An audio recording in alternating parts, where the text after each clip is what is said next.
Hi, I'm Dr. Doug Terry, and if you're watching this video, you probably already are aware of the term temporomandibular joint, but for the person sitting next to you, temporomandibular joint is that area right here, right, where our jaw opens and closes.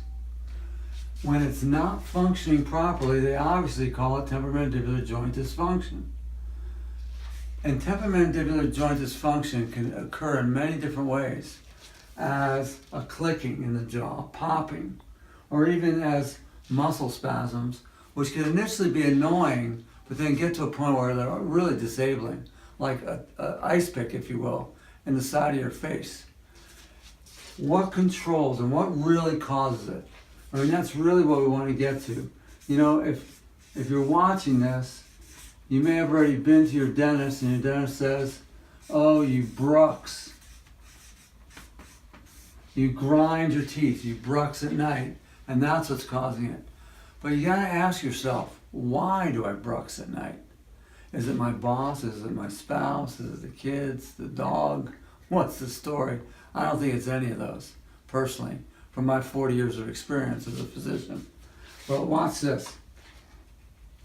So the causes of temporomandibular joint dysfunction really center around the neurology, that is the nerves that control the muscles that make our jaw go up and down and make us chew.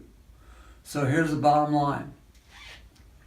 The nerves that control our temporomandibular joint are found right above this first cervical vertebra, right at the top of our skull, right where people get those headaches, you know? So with that in mind, with that first cervical vertebra, I'm going to shift over here to this x-ray, and you can see a side view. So we're looking at this picture right here, a side view of this person's neck. And notice I marked the blue as the back of the vertebra, which should be on the normal line, the red. This would be our first cervical vertebra right here. So here's our first cervical vertebra. Here's our second. Our temporomandibular joint is right in this area here. The fifth cranial nerve, known as the trigeminal nerve, is approximately somewhere right in this area. So what's the correlation? Why am I showing you all this neuroanatomy? Because when we have a normal curve in our neck, let me get my high-tech visual aid here. Okay. When we have this normal curve in our neck, our spinal cord, which remember is inside these bones, the spinal cord, when we have that normal curve, is nice and relaxed. But when we lose that curve, the spinal cord gets pulled really tight and taut. And as it gets pulled tight and taut, it starts to pull on the fifth cranial nerve. And as it pulls on the fifth cranial nerve, the fifth cranial nerve gets irritated. It starts firing off because it's irritated. And what's it going to tell the muscles to do? It's going to tell the muscles to contract. Well, the fifth cranial nerve is the nerve supply to all the muscles of the TMJ, including your teeth, ligaments, tendons. So when we're pulling on our spinal cord, do this forward head posture, right? Which is occurring more and more now, obviously, with computers and high tech and texting and all that. What's happening is we're pulling on the fifth cranial nerve, it's firing off, telling all the muscles to contract. Now this part's really important. Here we go. Well, during the day, you're moving your mouth and you're moving your jaw and you're talking and doing things like eating, etc. And you're breaking up that spasm. But at night, when you're sleeping, is that a pretty good demonstration?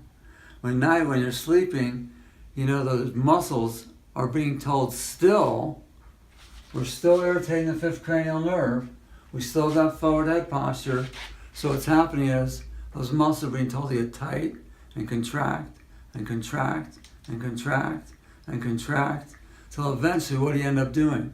You subconsciously want to break up that spasm, so you start grinding your teeth to break up the spasm. Hence the cause. Let's go back over here. What we call bruxing, right? grinding your teeth, bruxing. But eventually, that chronic contraction, especially if the fifth cranial nerve is making one side contract more than the other, or maybe solely on one side and not the other, then what happens is that over time, we start to get a grinding and a wearing and tearing of the bone and the disc that's inside this bone. I'll save you trying to draw that out, okay? I don't know if you want to suffer through that. So, but it's easy to look this stuff up online. So I'd like you to consider doing is clicking the link below for 3 tips, immediately 3 tips on how to correct your forward head posture. Okay, simple, easy, and then look for the offer below that. Okay, God bless you. Tune in for the next video.